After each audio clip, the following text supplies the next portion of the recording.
ఖమ్మం కార్పొరేషన్లో 59వ డివిజన్ దానవాయిగూడెంలో రాములవారి గుడిలో ఇంతవరకు విగ్రహ ప్రతిష్టకు నోచుకోలేదు. శ్రీరామనవమి నాటికైనా విగ్రహ ప్రతిష్ఠ చేయాలని ప్రజలు కోరారు.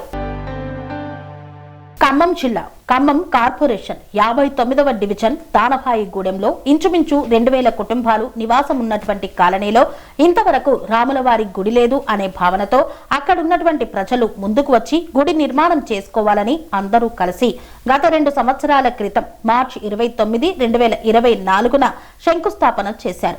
గుడి ఇంతవరకు విగ్రహ ప్రతిష్టకు నోచుకోలేదు. దీనికి బాధ్యులు ఎవరు? ఎంతో ప్రతిష్టాత్మకంగా తీసుకున్నటువంటి గుడి నిర్మాణం సగంలో ఆగిపోవడానికి గల కారణాలు ఏంటి? గుడికి రాసినటువంటి విరాళాలు మధ్యతరగతి వారు ప్రేమతో ముందే గుడి నిర్మాణానికి విరాళాలు ఇవ్వక పెద్ద మొత్తంలో విరాళాలు రాసినటువంటి రాజకీయ నాయకులు, వ్యాపారవేత్తలు మరియు కాంట్రాక్టర్లు వారు రాసినటువంటి విరాళాలు గుడి నిర్మాణానికి సకాలంలో అందించి ఉంటే గుడి నిర్మాణం జరిగి ఎంతో వైభవోపేతంగా భక్తి శ్రద్ధలతోటి విగ్రహ ప్రతిష్ఠ జరిగి ఉండేది.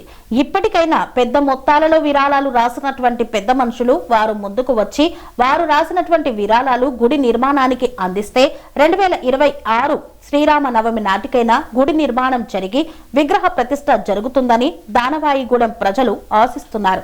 59వ డివిజన్ శ్రీరాముల వారి గుడి ఇది ఇంతే ఆగిపోయింది. ఇక్కడున్న పెద్దలు విరాళాలు రాశారు కానీ ఇంతవరకు విరాళాలు ఇవ్వలేదు. మరి ఎందుకు ఆగిందో తెలియదు. మరి ఇక్కడున్న ప్రజలు గుడి ఇంతే ఆగుతుందని అంటున్నారు. మరి ఇక్కడున్న పెద్దలైతేంది, రాజకీయ నాయకులు అయితేంది, వ్యాపారస్తులు అయితేంది, బిజినెస్ మ్యాన్లు అయితేంది ఈ గుడిని ముందడుగు ఉంచి దీన్ని పూర్తి చేయాలని ప్రజలు కోరుతున్నారు. శ్రీరాముల వారి గుడి నిర్మాణం ఆగిపోయింది. ఈ దానవాయిగూడెంలో ఇంచుమించు 2000 కుటుంబాలు పైచిలుకు ఉంటాయి. చిన్నవాళ్ళు విరాళాలు అందజేశారు. పెద్ద పెద్ద మొత్తాన బిజినెస్ మ్యాన్లు అయితేంది, కాంట్రాక్టర్లు అయితేంది, రాజకీయ నాయకులు అయితేంది వాళ్ళు విరాళాలు రాశారు. మరి ఎందుకనో మరి తెలియదు. మరి గుడి ఆగింది. వాళ్ళు ముందడుగు ఉండి చేసి ఈ గుడి నిర్మాణాన్ని పూర్తి చేయాలని ఇక్కడున్న ప్రజలు కోరుకుంటున్నారు. చూడండి ఫ్రెండ్స్, ఈ గుడి ఎలా ఉందో చూడు. నిర్మాణం ఇదంతా చుట్టూ ఆగింది. మామూలుగా వైట్ పెయింట్ వేశారు, కలర్స్ వేసి మామూలు వైట్ పెయింట్ వేశారు. శ్రీరామనవమి ఉత్సవం దగ్గర పడుతుంది. ఇక్కడున్న ప్రజలు మాత్రం కోరుతున్నారు ఇంకా గుడి నిర్మాణం కాలేదు.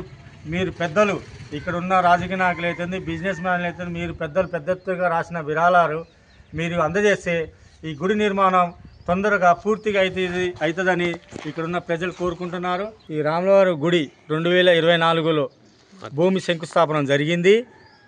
ఇది గుడి ఇంతవరకు ఆగింది కానీ ఇక్కడున్న పెద్దలు రాజకీయ నాయకులు అయితేంది, వీళ్ళు ముందడుగు ఉండి ఈ గుడి నిర్మాణాన్ని చేయాలని ఇక్కడున్న ప్రజలు కోరుకుంటున్నారు. చూడండి ఫ్రెండ్స్, ఓపెన్ ప్లేస్ ఇంత ఉంది. ఇక్కడ ఉంది శ్రీరామనవమి గుడి చూడండి. పనేసియా మెరిడియన్ హాస్పిటల్స్ ప్రతి సామాన్యుడికి అందుబాటులో అంతర్జాతీయ వైద్య ప్రమాణాలతో వైద్యం, 24 గంటల అంబులెన్స్ సర్వీసుతో పాటు అత్యవసర సేవలతో ఏర్పాటైన చికిత్సా విభాగం.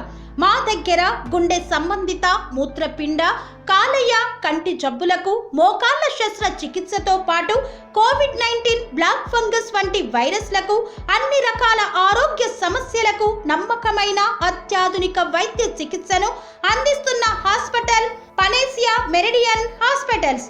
మీ ఆరోగ్య సమస్య ఏదైనా ఇప్పుడు పరిష్కారం సాధ్యం. సంపూర్ణ ఆరోగ్యం కోసం సంప్రదించండి Panacea Meridian hospitals. Opposite Beeramguda Kaman, RC Puram, Sangareddy district. Pin code 502032. సంప్రదించాల్సిన ఫోన్ నెంబర్ 0845524177 మరియు 7893757770.